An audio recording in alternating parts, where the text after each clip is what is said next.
बिस्मिल्लाहिर्रहमानिर्रहीम। अस्सलामुअलैकुम student, I am Mohammad Atif, your math teacher. जी बेटा, फर्स्ट लेक्चर के अंदर हमने मैट्रिसेस की कुछ टाइप को डिस्कस किया था। आइए इसकी नेक्स्ट टाइप को डिस्कस करते हैं, transpose of the matrices. A matrix is obtained by interchange the row into column or column into rows of the matrices are called the transpose of the matrices। उसने क्या कहा, कोई एक matrices लिया हुआ है, ठीक है। अगर उसकी रोज को कॉलम के अंदर चेंज कर दें या फिर कॉलम को रोज के अंदर चेंज कर दें तो जो नया मैट्रिसेस बनेगा वो हमारे पास क्या कहलाएगा, ट्रांसपोज ऑफ द मैट्रिसेस कहलाएगा। उसको हम रिप्रेजेंट करेंगे ए के ऊपर छोटा सा टी लिख देंगे तो हमारे पास क्या बन जाएगा, ए ट्रांसपोज। आइए उसकी एग्जांपल को देखते हैं।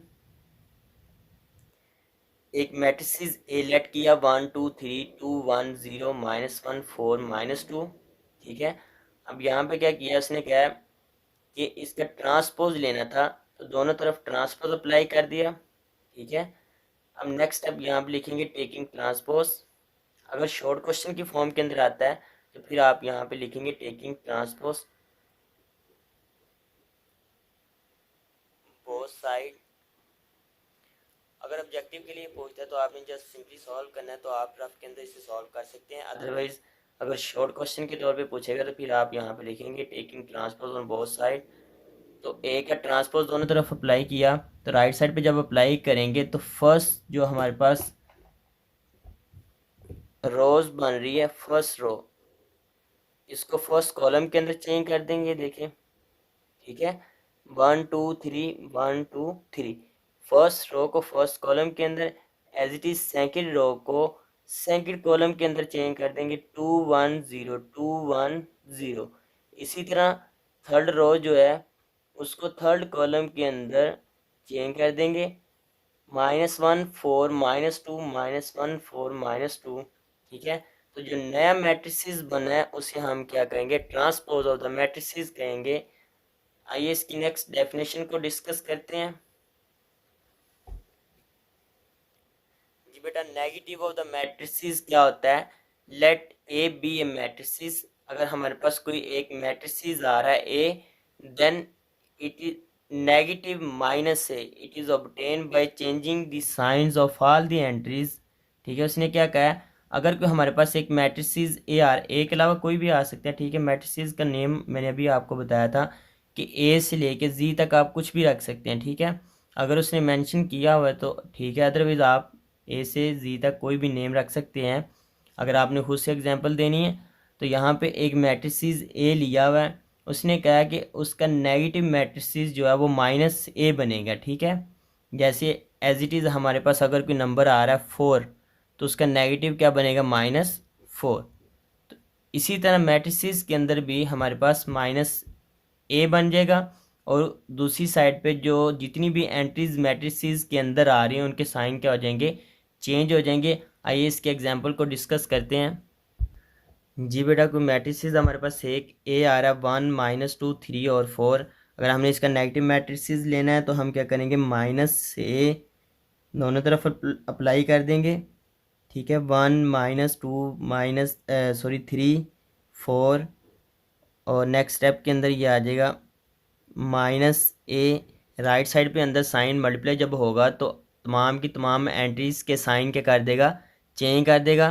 तो ये हो जाएगा +1 आ रहा है तो -1 हो जाएगा, ये -2 आ रहा है माइनस क्या हो जाएगा, प्लस। नेगेटिव का साइन आपस में जब मल्टीप्लाई होता है, नेगेटिव का साइन नेगेटिव के साइन के साथ मल्टीप्लाई होता है तो ये पॉजिटिव के अंदर चेंज हो जाता है।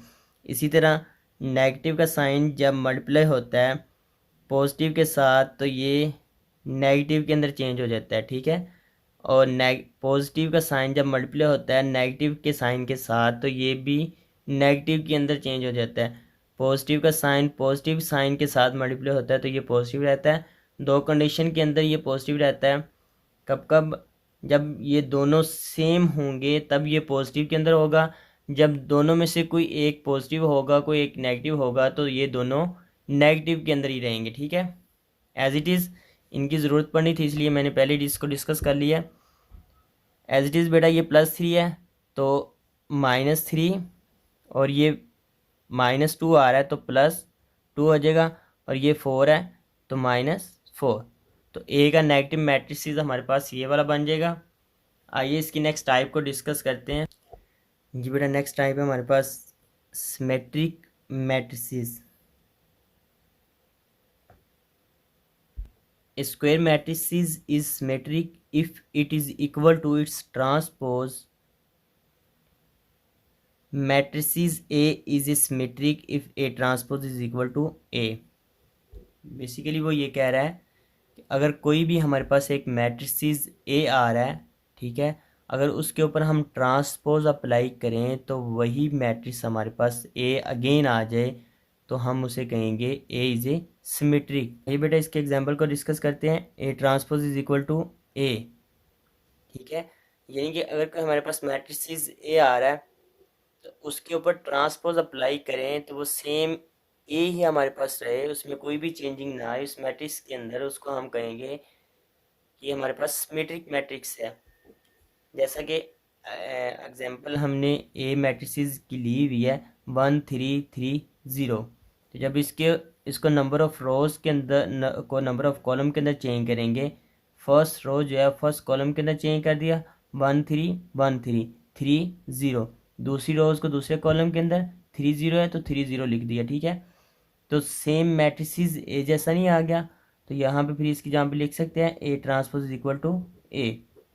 तो ये मैट्रिसेस ए जैसा है तो ए का ट्रांसपोज लेने से अगेन हमारे पास ए ही आ गया है, तो इसको हम कहेंगे A is called the symmetric matrices.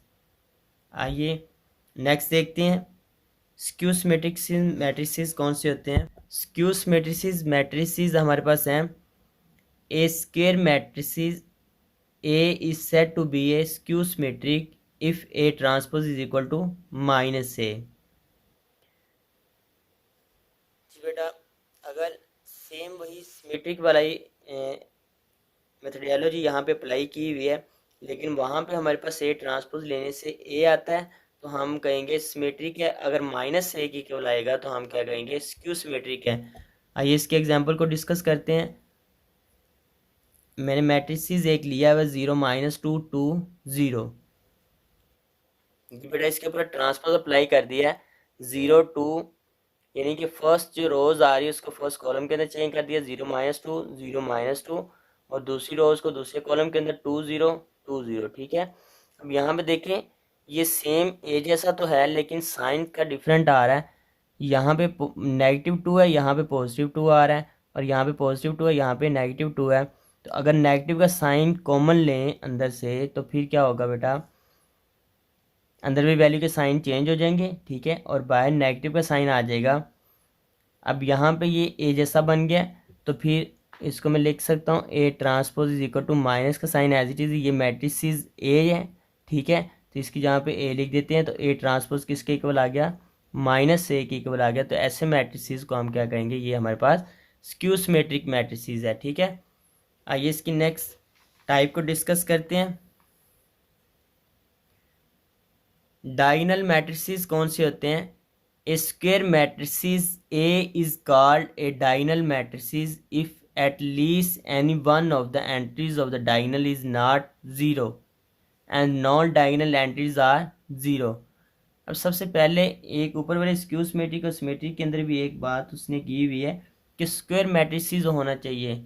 Square matrices होगा तभी हम इसका ट्रांसपोज अप्लाई कर सकते हैं, क्योंकि इक्वल भी आना चाहिए। तो इसलिए अगर नंबर ऑफ रोज और नंबर ऑफ कॉलम सेम ही नहीं होंगे तो फिर हमारे पास ट्रांसपोज लेने से मैट्रिसेस बनेगा ही नहीं, कोई एक डिफरेंट शेप बन जाएगी, ठीक है, उसमें नंबर ऑफ रोज उसका ऑर्डर डिफरेंट हो जाएगा।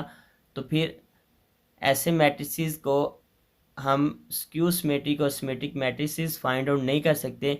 As it is diagonal matrices के अंदर भी ये स्क्वायर मैट्रिसेस होना ज़रूरी है। जी बेटा उसने कहा कि ऐसा मैट्रिसेस जिसके अंदर डायगोनल एंट्रीज में से कम एक एंट्री ऐसी हो जो कि नॉन ज़ीरो आनी चाहिए, ठीक है, और अदर जो है वो ज़ीरो होनी चाहिए। अब यहाँ पे डायगोनल कौन सा बन रहा है, इस मैट्रिसेस में ये वाला पोर्शन जो है ये डायगोनल होता है, ठीक है, और उसने कहा इस डायगोनल में कम से कम एक ऐसी एंट्री हो जो नॉन ज़ीरो आ रही हो, ठीक है। तो इसमें 1 1 पड़ा हुआ है तो ये नॉन ज़ीरो, और अदर एंट्रीज क्या होनी चाहिए, ज़ीरो होनी चाहिए। ऐसे मैट्रिसेस को हम कहेंगे डायगोनल मैट्रिसेस। पहली बात, उसका ऑर्डर सेम होना चाहिए। ऑर्डर सेम होने का मतलब है वो स्क्वायर मैट्रिसेस होना चाहिए जिसमें नंबर ऑफ रोज और नंबर ऑफ कॉलम इक्वल आ रहे हो, ठीक है। एज इट इज़ बेटा बी मैट्रिसेस के अंदर भी एक और एग्जाम्पल मैंने ली हुई है, बी मैट्रिसेस। अब उसमें भी डायगोनल ये वाली पोर्शन बन रहा है, ठीक है। उसने कहा डायगोनल में कम से कम एक एंट्री नॉन ज़ीरो आ रही है और अदर जो है वो ज़ीरो हैं, तो ये भी मैट्रिसेस हमारे पास क्या होगा, डायगोनल मैट्रिसेस होगा, ठीक है। नेक्स्ट इसकी टाइप है स्केलर मैट्रिसेस। स्केलर मैट्रिसेस कौन से होते हैं, diagonal matrices is called scalar matrices, ठीक है। अब यहाँ पे उसने डायगोनल की बात कर दी क्योंकि डायगोनल को हम लेके आगे सॉल्व करेंगे। सबसे पहले क्या होना चाहिए, डायगोनल होना चाहिए। डायगोनल होने के लिए उस मैट्रिसेस का स्केलर मैट्रिसेस होना चाहिए और उसमें डायगोनल में से कम एक एंट्रीज जो है वो नॉन ज़ीरो होनी चाहिए और अदर जो है वो ज़ीरो होनी चाहिए, ठीक है। अब यहाँ पे जो डायगोनल की बात कर रहा है, is scalar matrices if all the diagonal entries are same and non zero. उसने क्या कहा कि जितनी भी डायगोनल एंट्रीज आ रही हैं वो सारी की सारी क्या होनी चाहिए, सेम होनी चाहिए और नॉन ज़ीरो होनी चाहिए, ठीक है। तो यहाँ पे देखें सबसे पहले ये डायगोनल मैट्रिसेस है, जी बेटा है। उसके बाद उसने कहा डायगोनल एंट्रीज जो हैं वो सारी की सारी क्या होनी चाहिए, सेम आनी चाहिए। तो सेम आ रही है, जी बेटा सेम है सारी, ठीक है। कोई कांस्टेंट के उसने रख दिया है, ठीक है, स्केलर एक के रखा हुआ है तो उसके इक्वल आ रहा है सारा डायगोनल सेम और नॉन डायगोनल जो वो ज़ीरो के इक्वल है। तो ये फिर हमारे पास किसकी एग्जांपल होगी, स्केलर मैट्रिसेस होगा, ठीक है। इसकी एक और एग्जांपल दी हुई है, इसमें भी बेटा ये डायगोनल मैट्रिसेस है। उसके बाद इसके अंदर जो डायगोनल आ रहा है उसमें तमाम की तमाम एंट्रीज सेम आ रही हैं, ठीक है, और अदर जो है वो नॉन ज़ीरो सॉरी ज़ीरो आ रही हैं। तो ऐसे मैट्रिसेस को हम क्या कहेंगे, स्केलर मैट्रिसेस कहेंगे, जी बेटा। नेक्स्ट लास्ट इसकी टाइप है आइडेंटिटी मैट्रिसेस। जी बेटा आइडेंटिटी मैट्रिसेस कौन से होते हैं, diagonal matrices is called identity matrices, जैसे यूनिट मैट्रिसेस भी कहेंगे if all the diagonal entries are one, ठीक है। सबसे पहले वो डायगोनल मैट्रिसेस होना चाहिए, ठीक है। उसके बाद उसने कहा तमाम की तमाम जो डायगोनल एंट्रीज हैं वो क्या होनी चाहिए, वो वन होनी चाहिए, ठीक है। तो यहाँ पे आप चेक कर सकते हैं ये आपके पास क्या आ रही हैं, वन आ रही हैं। और ऐसे मैट्रिसेस को हम कहेंगे आइडेंटिटी मैट्रिसेस। ये आगे बहुत ज़्यादा यूज़ होने वाला है, या आप लोगों को पता होना चाहिए कि आइडेंटिटी मैट्रिसेस कौन सा होता है। वो बात कर सकता है कि I2, ठीक है। I2 का मतलब है कि आइडेंटिटी आई जो है वो रिप्रेजेंट कर रहा है किसको, आइडेंटिटी मैट्रिसेस को रिप्रेजेंट कर रहा है। वो यहाँ पे सिर्फ क्वेश्चन के अंदर आई की बात करेगा तो आपको पता होना चाहिए आइडेंटिटी मैट्रिसेस है, ठीक है। तो I2 का मतलब है ऑर्डर 2/2, ठीक है। जैसे यहाँ पे आ रहा है इस मैट्रिसेस के अंदर इसका ऑर्डर 2/2 है, ठीक है, और डायगोनल एंट्रीज क्या आ रही हैं, वन आ रही हैं, ठीक है। इसी तरह I3 जो है उसमें डायगोनल एंट्रीज वन है और नॉन डायगोनल एंट्रीज 3 है, और I3 का मतलब 3/3 ऑर्डर। जी बेटा उम्मीद करता हूँ आप लोग को क्लियर हो गई होंगी इसकी टाइप्स। तो नेक्स्ट लेक्चर के अंदर हम एक्सरसाइज स्टार्ट करेंगे। आज का लेक्चर यहाँ पे ख़त्म होता है। अल्लाह हाफिज़।